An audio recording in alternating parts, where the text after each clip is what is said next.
Hai semua, seterusnya kita akan sambung pembelajaran kita dengan tajuk kesan Perang Dunia Pertama dari segi ekonomi. Memang tidak dapat dinafikan dalam jangka pendek atau jangka panjang, Perang Dunia Pertama telah memberi kesan yang amat mendalam terutamanya dari segi ekonomi. Kesan yang pertama adalah kos pembelanjaan perang yang tinggi. Perang Dunia Pertama merupakan peperangan yang memakan kos yang tinggi. Adalah dianggarkan sebanyak $338 bilion telah dibelanjakan oleh negara-negara yang terlibat dalam peperangan tersebut. Britain membelanjakan 15 juta pounds sehingga bulan Mac 1915 dan bercecah kepada 60 lakh pounds pada tahun 1917 hingga 1918. Kedua, peningkatan hutang antarabangsa. Apabila peperangan memakan kos pembelanjaan yang tinggi, maka negara-negara yang terlibat dalam peperangan ini terpaksa menanggung beban hutang yang tinggi.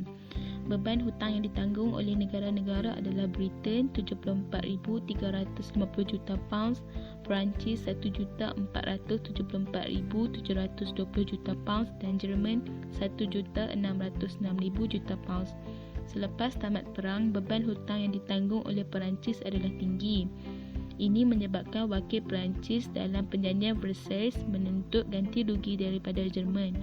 Ketiga, peningkatan cukai. Rakyat terpaksa membayar cukai yang tinggi bagi menampung pembelanjaan perang. Perkembangan ini menyebabkan rakyat melancarkan rusuhan dan mogok menentang kerajaan. Sebagai contoh, rusuhan anti-kerajaan tercetus di Berlin pada tahun 1917 melibatkan hampir 300,000 pekerja.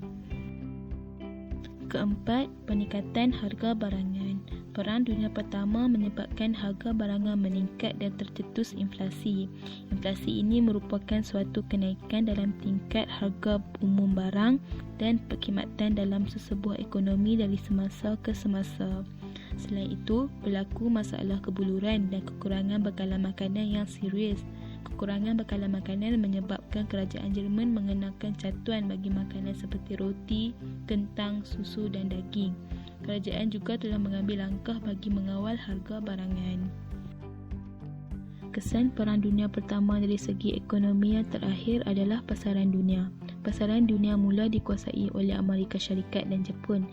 Perkembangan ini amat dirasai oleh negara-negara Eropah terutamanya Britain. Hal ini kerana sebelum Perang Dunia Pertama, Britain sebagai negara industri menguasai peratus perdagangan dunia yang terbesar. Britain kehilangan 1/3 daripada perdagangan luarnya. Kesimpulannya, Perang Dunia Pertama meninggalkan kesan yang amat mendalam dalam bidang ekonomi negara-negara yang terlibat. Perang ini telah menyebabkan kegiatan ekonomi terjejas dan berlaku masalah inflasi dan kebuluran. Masalah ekonomi yang timbul akibat perang ini merintis jalan ke arah Perang Dunia Kedua. Sekian sahaja kupasan kita pada kali ini. Terima kasih.